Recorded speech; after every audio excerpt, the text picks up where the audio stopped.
A Web3 publishing case study, the Cryptoversal Gutenberg. Cryptoversal woke up on Christmas morning, 2021, from a dream about Gutenberg's 1450s printing press. Before Gutenberg, most books had to be meticulously handwritten. But Gutenberg's press churned out Bibles so fast that some folks accused him of witchcraft. Gutenberg's press made it possible for more people to own books, which spread knowledge farther and faster and enabled the modern world. Cryptoversal had joined PageDAO, the Web3 Authors Guild, which was working toward a similar revolution that would make it possible for people to own ebooks for the very first time. So on that Christmas morning of 2021, Cryptoversal wondered what impact his efforts would have, 10, 20, or 100 years into the future. Now wait, you may be thinking. I've been able to buy ebooks for a while now. I have a Kindle full of them. But actually, you don't really own those ebooks.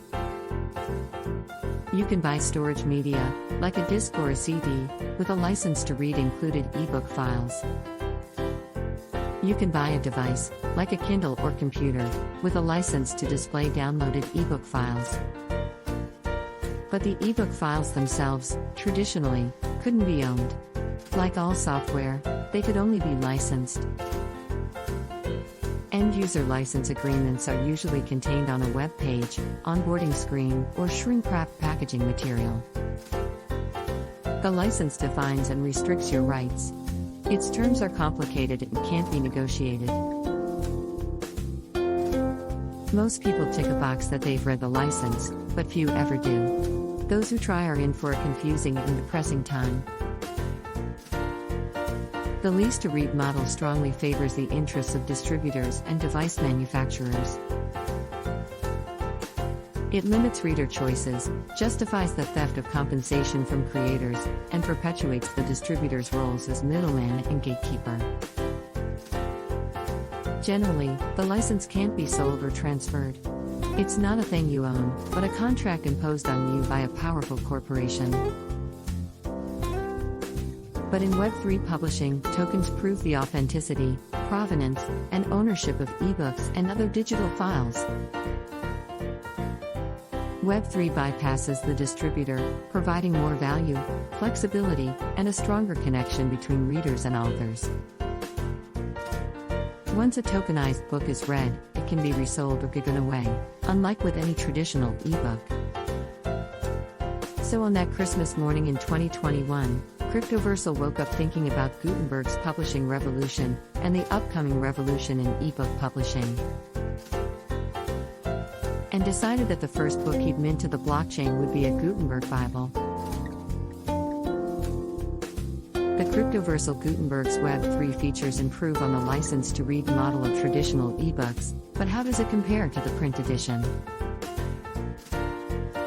It's hard to compare, mostly because Gutenberg Bibles are nearly impossible to own. Most are in institutional collections. They are rarely sold, and when they are, they command untouchable prices. But even if you were given a genuine Gutenberg for free, it would be prohibitively expensive to store, protect, and insure. And even with the best possible care, the world's remaining Gutenbergs are physical objects that are slowly degrading over time. The Cryptoversal Gutenberg, a decentralized forever book, is built to endure. What does it mean for a book to be decentralized? Digital storage media isn't meant to last more than a few years, but files on a decentralized network can last for a century or more.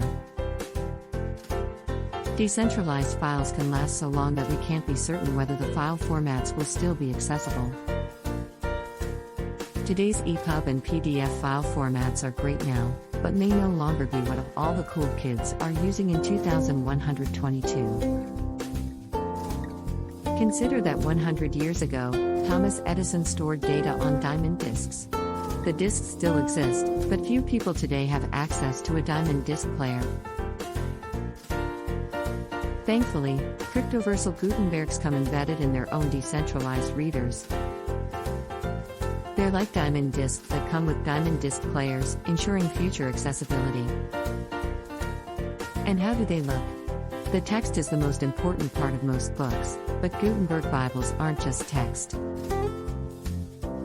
Gutenbergs are works of art. Craftsmen have rebound them and artists have added unique flourishes. The Cryptoversal Gutenbergs preserve all 1,284 pages of this artistic collaboration in full color. Compared with traditional Gutenberg Bibles, the Cryptoversal Gutenberg is easier to obtain, doesn't require costly upkeep, and won't physically degrade. They are not as old, but they are certainly rare, with only 12 minted. It's too early to tell whether they will serve as harbingers of a Web3 revolution that rivals the Enlightenment, but there's a non-zero chance. Cryptoversal Gutenbergs are for people who value NFT books for what they are and for what they represent. They serve as patronage tokens, providing support for Cryptoversal's ongoing Web3 publishing efforts. This week marks the book birthday of the Cryptoversal Gutenberg and the PageDAO beta minter that made these books possible. So happy book birthday to the Cryptoversal Gutenberg, and happy anniversary to the PageDAO minter that made this book possible. A variety of forever works have been published by PageDAO over the past year. All of them are historic and important. And all of them were made by people who love making books and pushing tech boundaries. Like, share, and subscribe to this channel for more Web3 publishing news and reviews.